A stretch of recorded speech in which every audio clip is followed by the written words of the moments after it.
Oiê! Gente, vamos resolver algumas raízes quadradas aqui? Olha só, primeiro eu sei que é uma raiz quadrada quando não tem nenhum número no índice. Então, subtende-se que é uma raiz quadrada.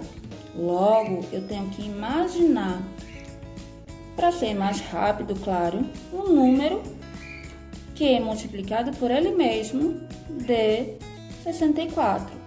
Neste caso, o número que multiplicado por ele mesmo dê 121. Então, a raiz quadrada de 64 será quanto? Vamos lá? 8. Por que 8?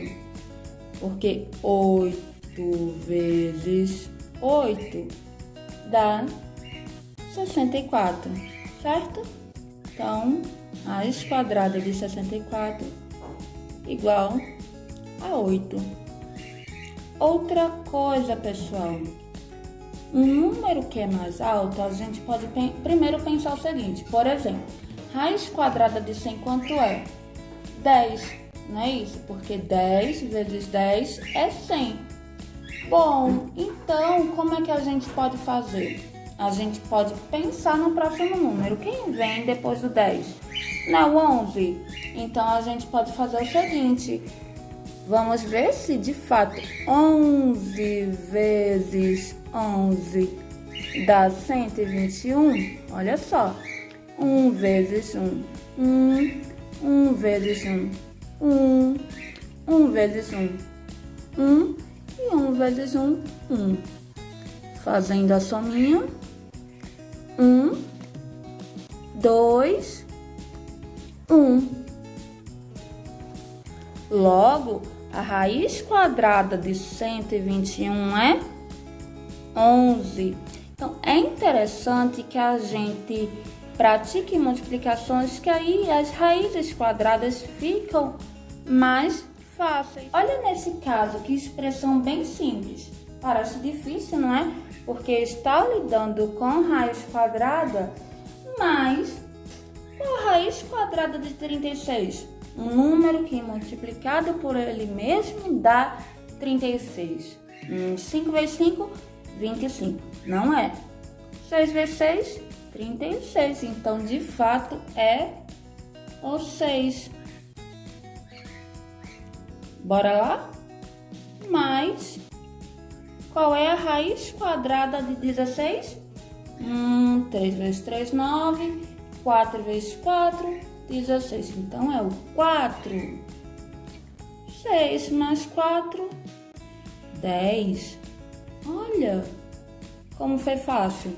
Da mesma forma, se eu tivesse um número inteiro, vamos fazer aqui embaixo. Se eu tivesse um número inteiro, por exemplo, 10, mais uma raiz quadrada exata, vamos lá. Vamos pensar aqui na raiz quadrada de 81. Então, neste caso, eu iria primeiro repetir o 10, mas qual a raiz quadrada de 81? 8 vezes 8 a gente viu que é 64. 10 vezes 10 a gente viu que é 100. Então, 9 vezes 9, 81. Então, a raiz quadrada de 81 é 9. Logo, 10 mais 9, 19. Agora, é claro, eu tenho algumas raízes que não tem nenhuma raiz quadrada exata. Por exemplo, o 11. O 11 não tem nenhuma raiz quadrada exata. Porém, eu posso saber entre quais raízes quadradas exatas o 11 estaria. Por exemplo, eu teria que ver qual é a raiz quadrada mais próxima que vem antes do 11 e qual a raiz quadrada que vem mais próxima depois do 11. Por exemplo, a raiz quadrada que vem mais próxima aqui é a raiz quadrada de 9, certo?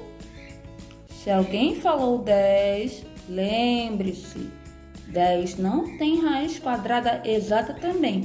Estamos falando aqui de raízes quadradas exatas, certo? O número mais próximo que tem raiz quadrada que vem depois do 11 é raiz quadrada de 16. Então, quer dizer que a raiz quadrada de 11 estará entre o 3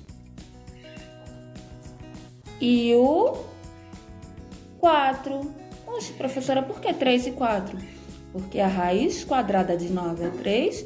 3 vezes 3, 9. E a raiz quadrada de 16 é 4. 4 vezes 4, 16. Então, quer dizer que a raiz quadrada de 11 vai ser 3, alguma coisa. Ela estará entre estes dois números inteiros, certo? E olha, quando eu tenho casos assim, é só lembrar da regra do EITA. Se você ainda não viu o vídeo específico da regra do EITA, vai lá no canal e vê qual é esse vídeo. Vou aqui só relembrar. A regra do EITA é para quando a gente está numa prova e vê estas duas questões, aí pensa: eita, vou tirar um 0. Mas não, vê só, é só lembrar que o expoente está em cima, o índice fica embaixo. Ou seja, expoente, índice. Então, neste caso que a gente tem aqui uma potência com expoente fracionário, a gente sabe que este é o expoente e este é o índice. Para transformar em uma raiz, vamos ter, colocando o radical aqui, a base é 10, e aí a gente lembra, expoente, ó, expoente, índice. Neste caso, para transformar em uma potência com expoente fracionário, a gente faz o seguinte: 10 elevado, quem é o expoente fica onde? Em cima. Então, 3 sobre o índice. Quem é o índice? 5. Só lembrando, se por um acaso aqui não tivesse nenhum número, subtende-se que é o número 2. Certinho? Espero que tenham gostado e até o próximo vídeo.